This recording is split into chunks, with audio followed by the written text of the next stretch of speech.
Live from Liverpool, we don't need to talk about ghosts with Kevin Eustace. Hello all you wonderful and beautiful people. It is of course time for Wednesdays we don't need to talk about ghosts. However, as was explained on Sunday's episode, it is in fact part 2 of the interview we carried out with Eithne Brownes. Yes, it is. So we kind of do talk about ghosts in it, so it's a bit of a lie to say we don't need to talk about ghosts, when in essence we are talking about ghosts. You get the gist. Anyway, this is part 2 of the Eithne Brownes interview.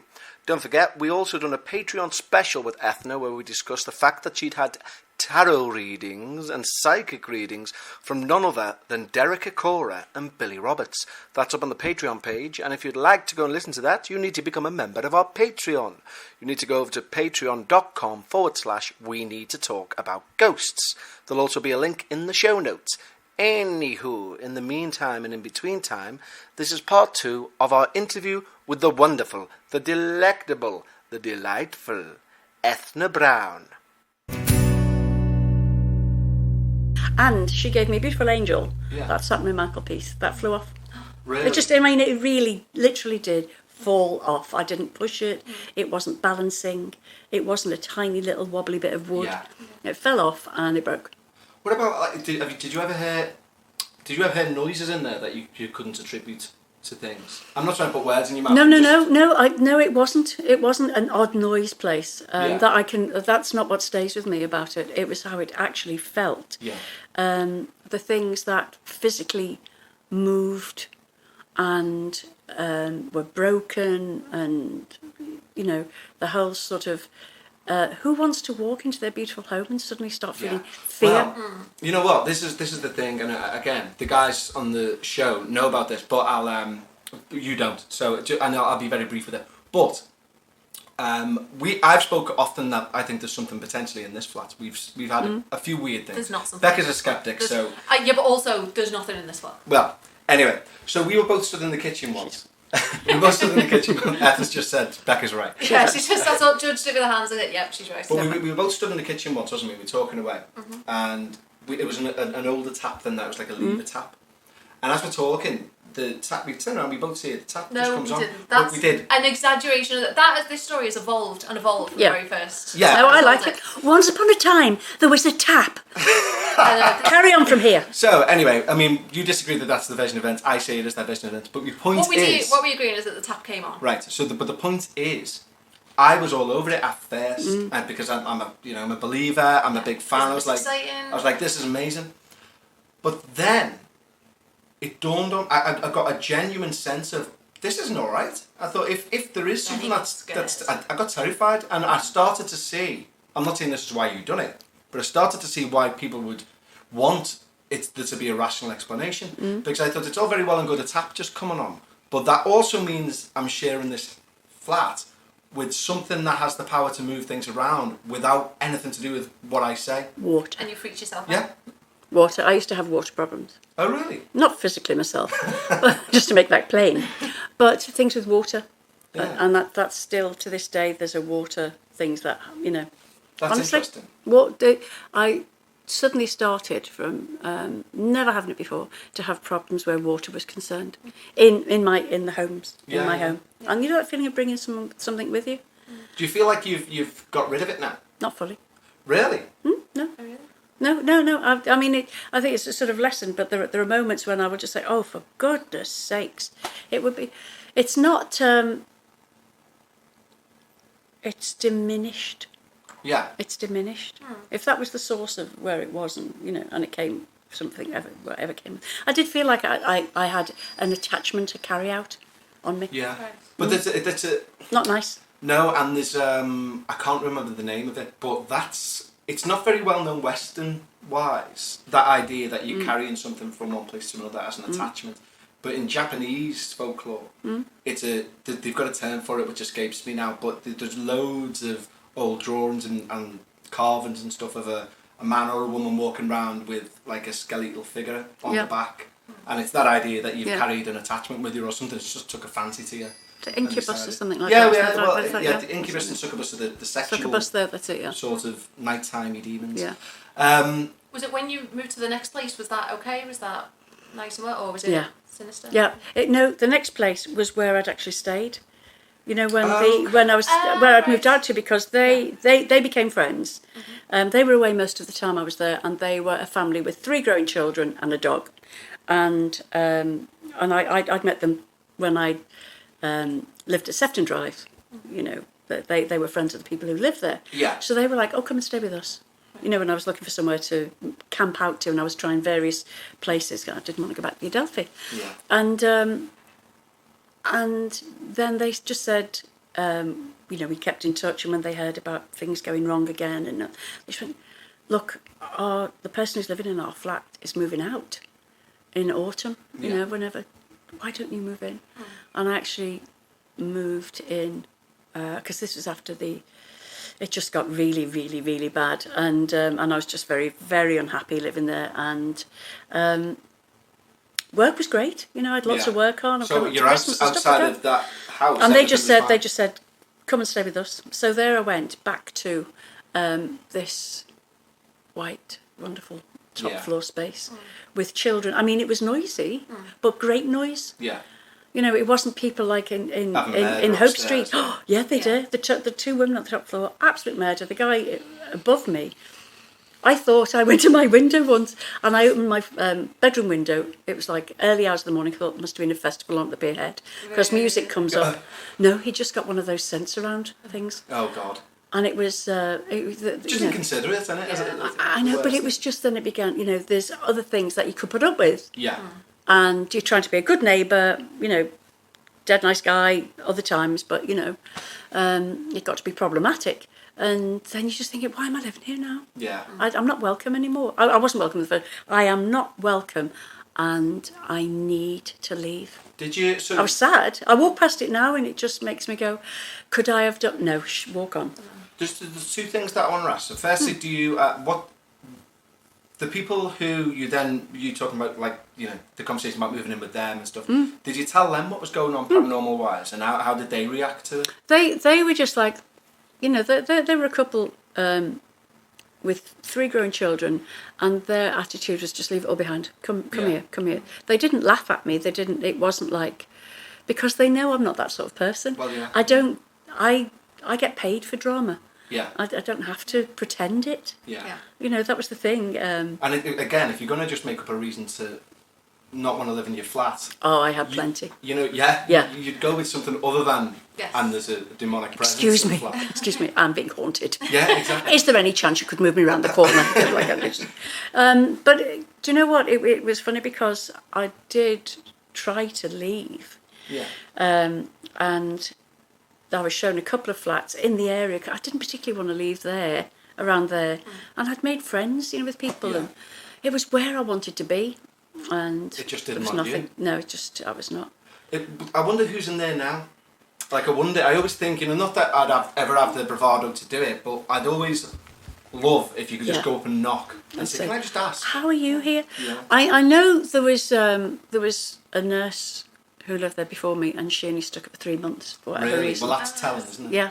I'll tell you what, because you'll know this... Sorry, go on. No, I was going to say, and I found out there was a much older guy who lived there for a while with his mum. And I was thinking, oh, was it her? Yeah. This guy looked after it. Was it her? Was it the mum going, you know, you don't belong here, get out, I don't like you. Whoever it was did not like me. Yeah. And I felt it personally. Yeah. You know, you just get it from some people, don't you? Yeah, you do. Some people can express it with a look or whatever. This is how it felt. I wonder if you ever got a man living there on his own, if he was all right. You know, we were saying women that it didn't like women. Yeah, I do think it would be all right. And it was... It was very, very odd. And when I was asked to come and view the flat, they said, we're looking for the right person to move in. You know, just needs to be the right person. Well, that's what I thought afterwards. Because I was thinking, you know, quiet, partying days are sort of, you know, pretty much done. Sort of quiet, older woman in there, tolerant, I suppose. Yeah, that's what they mean, yeah. Tolerant of the noise and the chaos. And it just got to be, And it was, you know, it was going to be my lovely place and my garden outside. I was going to plant an Acer tree, and you know, that's what I mean. I had plans, and then not too long after I moved in, probably after the first month, things started to get stripped away from the lovely dream. Isn't that interesting? I'd love to go there. So how long were you for there in total? Did you live there? Over 18 months. Over 18 months, and it was going to be forever. Yeah, it was supposed to be. Oh, it long was. term. I just, yeah. Oh, that was the plan. You'd expect that with a nurse as well, wouldn't you? A nurse would generally be looking for like a long term. Yeah. You know, it's not a job that you move around a lot with. But it's interesting. If she's as at the well. Royal. Happy days, I can walk to work. Yeah. I mean, it's great for me because I used to rehearse the other side of TJ's. I Right. used to walk, you know. Just My a thing straight would be, line from there, I'd isn't run up the steps of the Catholic Cathedral, Yeah. you know, Rocky style, to make sure I could still breathe at the top. You know, I'm fit. This is great, fantastic.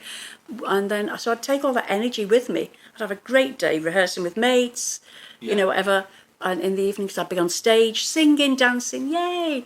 And then as I'd got to the flat, up the steps to go in, it'd be like, and then in through the flat door, and oh God, here we go, and turn the light on. It's no way to live, is it? No, it's no way to live. Yeah, I very often, quite recently said that your house needs to be a place where you it's literally where you recharge and relax. Yeah, it needs to be a sanctuary. Well, where I live now is that you come back and you're like, oh, I live here. Isn't that great? Isn't it lovely when you walk into a flat and you go, I live here. Yeah. This is my home. I can't believe this. Yeah, you know, it is. this is mine. This is great. Whether it's rented or whatever. And I've always lived in old buildings. The building I live in now is it older than the one on Hope Street? Could be, you know, it's around the same period. Yeah, it's all the mansions, isn't it? From way back when the money was in. Yeah, ours definitely was. So outside of the Hope Street apartment then, obviously you've done a lot of theatre work, but outside, just be it in theatre or be it in your personal life, anything else in the world of the paranormal that you've encountered? I think I've always felt, and I've not been sort of taught it, but I always felt that sometimes there are things close to you, like you're saying about that feeling of this is a female and I don't like it and stuff like that. I remember once we were travelling in Scotland. We were, you know, really happy. We'd travelled from Skye across to Inverness, and we were travelling down, and we stopped at this really old building. Had to go and have a little route round, and it was an old turreted tower, and you just walked. I mean, it was open to the public. I didn't just. I don't break into places, but it was open to, and we walked in. I can't remember where exactly it was, but we're travelling down Scotland and walked into it, and it was, even now, I cannot be here. I have to leave. Really? I cannot be here. I can't breathe properly, and turn around and walk back down. Think, well, what was that all about? Yeah. I mean, I don't know. This is obviously pre-Hope Street days. I cannot be in that. I couldn't be in that room. Walked upstairs. It was like, oh no, this is horrible. This is horrible. It felt Like encroaching. claustrophobic sort of thing. Horrible and covered. And sometimes you just get, I think, get out. Yeah. Get out, you know. Yeah. So I had to leave straight away. Some of the things I felt that people would look at you and go, yeah, maybe not. Have been warm and positive. Oh, okay. Yeah, I've had some very nice experiences that are not of, you know, not the ordinary. Yeah. So you said run-of-the-mill about your day's mother life. earlier. My mum, I just sort of feel, quite close occasionally. You know. Yeah. Sometimes I'll get stop showing off Eithne. Right, okay. Or no, it'll be Eithne. Oh, is that how she Even pronounced though it? when I say it, I can sort of feel it because that's how, Yeah. you know, it's not even my name, mother. But it's just like, Eithne. And then I'll just get that, oh, all right, I'll sit down. Yeah, you've got to tell off. Yeah, yeah. Amazing. But the as I say, there's a closeness sometimes and a warmth that I quite like. That if there's something else about the veil being thin or whatever, I'm not sure. I don't know. Yeah. I've How not about, like, studied it. Theatres and the likes. Have you ever been somewhere you've or have you ever heard a great story of somebody you've worked with in terms of the paranormal? There's supposed to be a ghost at the Royal Court Theatre. Oh, really? I didn't know that. There's been a guy upstairs, and I've never really been up there on my own. Yeah. It's never been within the remit for me to be there, so I don't know how that feels. Yeah. But the court, to me, in all its, because when I went there for the first time, I think about 2005, it was pre all its modern Yeah, it's been done on renovations. quite a bit, hasn't it? Yeah. So it was still pretty grubby in places, and you go downstairs, but I've always felt welcomed on that stage. Yeah. Felt welcomed on that stage, and most theatres, I have to say, that's what That's I've the feeling felt. you've got. Yeah, normally you're working with people that you really like, Yeah. and you're doing something exciting, whether it's tragic or comic or musical or whatever. It's very rare. Sometimes you'll get small, dark places, Yeah. But you just like, I'll just go that way. Yeah. When you say you feel welcomed on the stage, is that like a neutral, as in, you know, you were happy to be there and it was kind of a neutral place, or was it like an actual a positive thing? Sometimes you'll feel it. Sometimes you'll feel something. Okay. You know, really. I know it sounds like ridiculous, but sometimes you get that. I'm awfully glad you're here. That's my way of expressing feeling, it. yeah. But then there's a warmth, and whether it's generated by the people around you or from you, just like, I'm awfully glad you're here. And there's a place where, because I was a silent child, I was really quiet and timid as a kid. Yeah. So to end up standing in front of however many God, people, yeah, it tends to be going, and now you're going to listen to me. Yeah. I don't know how I got from that to that, Yeah, really. no, I wouldn't have Yeah, to. yeah. Well, you know, certain people pushing you going, yeah, you can do it. You can do it. But I've never, ever been anywhere since where I've experienced that feeling of cold, you know, get out. Yeah. I mean, it's interesting, because I always say to you, don't I, that I want, if he had absolute no emotions, I'd love to go and just knock on and say, I wouldn't say, I believe that this is haunted. There's certain places though, when I find out on the pull that they're haunted, I want to slip a note through and just say, if you're experiencing anything weird, please give us a call. Yeah, acts like it's a generic. Acts like a generic and everyone's got one. I mean, to be fair, that's on Hope Street there and Gambier Terrace and all that area. They'd probably be all right with it, because they'd be like, well, you know, it's opposite a massive graveyard, 50,000 people in it. Yeah, because I did sleep in, long before I moved up there, I did sleep in another flat on Hope Street. Oh, yeah. Right, sort of the other end, you know, by the college. Yes. By you know, when it was opposite there. And that was one where I just sat up. There was something in the room. Really? Yeah, I just sat up and thought, because it was a friend's house. Not a close friend, but, you know, we can stay at ours. You know, my mum won't mind, that sort of thing. Yeah. I shouldn't really have been there. Because my parents thought it was somewhere else. But it was one of those, oh, great, okay, I can stay here. And, oh, my God, what a great place. Yeah. I really don't ever want to be in this room again. Really? That was another Hope Street. That was right the other end. Because there's one of the Hope Street houses has got links to the body snatchers, hasn't it, I believe? In the basement they found pickled bodies that were going to be sent up to Birkenhead. Yeah, they're quite a business out of it. Yeah. And, you know, it's an old street, isn't it? Let's be honest, it's one of the oldest in Liverpool. Because we done on one of our Halloween specials, Blackburn House is on Hope Street for anyone who knows. Oh, yes, it's the second, Yeah, we done our second Halloween special there, didn't we? Why didn't I know of this? I'm supposed to be appearing in Blackburn House a week Sunday. Oh, yeah. Yeah, I'm supposed to be doing a concert there. Oh, wow. With Blood Brothers friends, believe it or not. Oh, really? It's Yeah. all come full circle now, you see. Mickey Stark, who did Brookside. Sinbad, and Davy Edge. The three of us, we did Blood Brothers together at the Leicester Haymarket. Oh, really? When the Mrs. Johnson was Leslie Nichol, who plays Mrs. Patmore, is it? In, what's the... Oh, hello. Yeah, it's from... oh, gosh, what's it called? Why does it do this? You know the one, the very posh house and everything. They're all upstairs, downstairs, try 70 things. Downton Abbey. Downton Abbey. Thank you so much for your help. So we're supposed to be playing at Blackburn House. Oh, It's a really? place I am very happy in. Yeah, it's... We've done a lot in. We done it. They were brilliant with us, weren't they? Yeah, Really good. Yeah, I know They them gave us well. a full room. Yeah.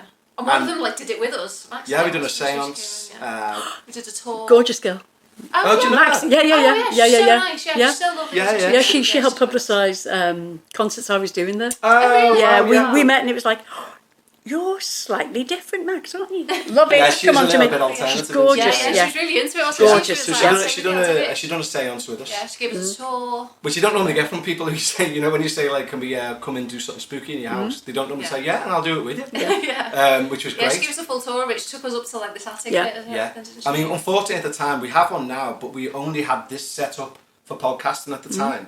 So we had to set up in a room, and we've got a portable recorder now, so we could have, if we had it then, went round the full site. Yeah. But we had to keep coming back to the room and saying we didn't see it. But we also didn't realise, so I think you took a pendulum as well, didn't you? Oh, yeah. Yeah. But the thing is with podcasts, it's completely audio. So that we just sat there in silence. With a pendulum. I said, this is going to be awful, these awful listeners, because we're just watching We were there. You haven't thought this through. Yeah, we were there for like 3 hours, and it edited down to like 20 minutes because of like, is anyone there? 30 seconds of silence, you have to anything, like, close up. Yeah, you need audio activities, don't you? Not. visual. Yeah, For you people do. who are just listening to this, the pendulum is now moving from left to right in a very slow, circular move. Oh, it's going round. Oh, dear Lord, what's happening now? We I'm need to off. there. You can come to the next one. That was such a well-spoken English accent. The Americans will be loving that. Yeah. Well, do you know I'm the voice of on the Mersey Ferry? Oh, you And really? stuff like that. Yeah, Really? that's my ferry The ferry, voice. Really? guys, this is the ferry cross the Mersey. The ferry crossed the Mersey. Yeah. I just sometimes feel I should go down and apologise to the poor lads who actually work on it, you know. I heard you all the time. Ladies and gentlemen, if you are leaving us here at Birkenhead, please make sure you've taken all your belongings with you. We've heard that voice so many times. You know what you really should do? You should wait till those guys get off the ship and start walking home and just like out of bushes. I'm still here. I'm never going to But leave. it's so funny, it's always got to be done into a glass so you get that echoey sound. It Yeah, doesn't yeah. sound the same. Ladies and gentlemen, if you... No. No, I'm going no. to take a glass of Yeah. beer and go, and I'll go, guess who this is? No one will guess. So you see, from somebody who's like me, who's used to be... Yeah, Yeah. I agree. Who is like very positive, all of those Yeah. things, to have spent 18 months from start to finish and end up where you're just like, I can't Yeah, live I mean, here because anymore. it was obvious from when Yeah. we first met you in the Blackburn Arms, was it? Yeah, In the yeah, Blackburn yeah. Arms, in the pub there, yeah. That you're obviously, you wasn't drinking, and normally if someone's jolly and they're drunk, you think, well, that's because they're drunk. But Yeah. you wasn't drinking. You're jolly, enthusiastic, Yeah. upbeat sort of person. I don't drink. It's quite obvious. I mean, I don't now. Yeah. Well, And also, I wasn't drinking at the time. Yeah, It's like exactly, a very yeah. long time since. But so, just to head back to that, because I'm trying to think now. I'm remembering other things that that happened that were sort of very, very odd. Things like the doorbell would go, and I went to answer it, and I broke my toe on the way there, and opened it. There's nobody there. And I had to- really? See, yeah. that's... We I had had, the doorbell went, and I jumped. I was in the bedroom, and I jumped to go and answer the door. Ow, ooh, ow! And by the time I got back, I'd broken my toe. wow. There was physical marks on my body from where I've been. There, See, that's... Seriously? That's different, isn't it? It's Yeah. not just like I'm not that careless a person. Yeah. Yeah, I So was that- just going to say, all respect it, you're not usually like a clumsy person or... I've never broken my toe before in my life, Right, okay. and I've never gone into a fallen mirror or. Yeah, so what happened with the mirror again? Because that's jarring. There was really. one. If I just described to you, if the back room. Say if you walk in and there's a massive big window in front of you, Yeah. which looks onto the back garden yardy place. On the right hand side of the wall, it's a very big, spacious room, very tall. There's a massive fireplace, and then there's an arch where at one point you would have walked from the front room through into the second room. Yeah. It could be, these were your reception rooms. Yeah, Yeah. when it was all one house. When it was all one house, these were your reception rooms. At the back of the hallway were the stairs upstairs, and also then downstairs to the basement. And so this big arch, I had a table there at one point. I moved furniture around, fitting everything in. This arch, that door, the entrance to that room was where the cold, horrible feeling So it was. literally hit you like a wall. You as had to pass yeah. through it, and I would catch myself looking over there. Right. To catch that, and once I'd forgotten about this. I'm so glad you reminded me. Once Sunday afternoon, I'm lying on the couch in this room, happily chatting away to a very good friend. Music's on, flowers, blah, blah, blah, all of this business. It's a nice Sunday afternoon, and the next moment, oh, I know, what's the matter? And a black wisp of fog, smoke cloud just went from one wall through to the other. Really? I'm awfully sorry, Beck. But no, that's what I saw. I've never seen it before. But was it? I said, you're not going to believe this. You're not going to believe this. Electrically as well, things wouldn't work properly. There was all sorts of, oh, for God's sake, It just sounds like such a dark place. I mean, you've described it wonderfully. and just that room. it does make me think. Is there any sort of? Have you ever seen any history on the building or anything like that? No. It sounds like it's a good job they did brick it up, because at least you had the bedroom as The bedroom, sanctuary. thank you, yeah, the bedroom absolutely was a sanctuary. And it was only, when after I'd been living there for quite a while, I was sort of thinking, I'm living in this bedroom. Yeah. Yeah. I was only in the back You pay room for two if I rooms, you had get guests. If there were guests there, the atmosphere lightened. People bring energies in with them, don't they? Yeah. And so if it was there, but I wouldn't spend a lot of time in that room on my own. My son was fine. he'd stay over. Again, in though, if that room. ties into the male Yeah, yeah. thing. So where was that? So when you said it was an outrigger, so it would go bedroom. If you're looking at it like as a bird's eye view, it'd go bedroom, the dark room, kitchen, bathroom. Yeah. Was it? Yeah. Kitchen, long corridor, bathroom. Right. So there was a space, there's that space there, but lots of problem with water, yeah. And electrics as well. Electrics, yeah. So because they say that, obviously, don't they? They say, electrics is one of the... You'll often see...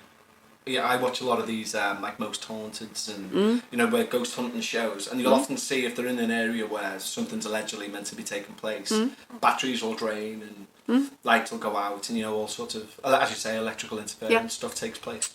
Yeah. But I don't really watch those shows. Yeah. So you wouldn't know that. This is first-hand experience, I wouldn't know what to look for. Yeah, exactly. No, that's the key thing. I wouldn't know what to look for, and I've never experienced anything like that before. But as you can see, it's left its mark on me. Yeah, it really did. And it's interesting that you say you still don't feel like you've completely got rid of it. No. Well, we're going to talk to Eithne some more on the Patreon episode. Yeah, you're going to stay with us for a little bit longer, aren't you? Happy days. And we'll drill into that feeling that you've not quite got rid of it yet. So, if you'd like to hear that, then you need to go to patreon.com/we need to talk about ghosts. In the meantime, ladies and gentlemen, could you now go to Patreon/we need to talk about ghosts for more with Eithne Brownes. Thank you. Amazing. Can't sign off an episode any better than that. Well, on behalf of me and Becca, thank you very much. Yes, It's been an thank you so absolute much. pleasure. Brilliant. There's nothing in this flat. Really? And thank you. You're not coming back anymore. Yeah, All right. bothers. Thanks, Eithne.